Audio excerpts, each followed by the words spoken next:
Assalomu alaykum, hurmatli YouTube kuzatuvchilari. Bizda yana bir Cobalt avtomobili sotuvga qo'yildi.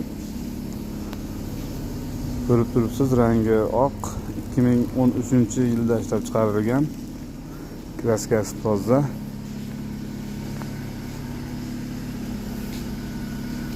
$210,000 yurgan, birinchi pozitsiya.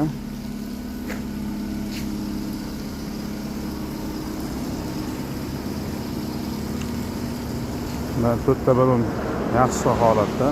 Yangi deb ayta olmaymiz, lekin yursa bo'ladi. Politsiyalar qo'yilgan. Motor ochilmagan.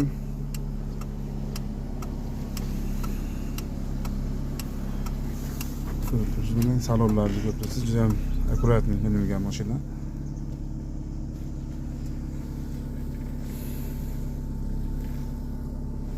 Kimgadir shunaqangi holatdagi Cobalt avtomobili zarur bo'lsa yoki sotib olib bundan deb yurgan aka-ukalar bo'lsa, raqam qoldiramiz, aloqaga chiqib bemalol savdolash, xarid qilishingiz mumkin. Narxi $7,000 qo'yildi. Albatta, kelishilgan narxlarda sotiladi.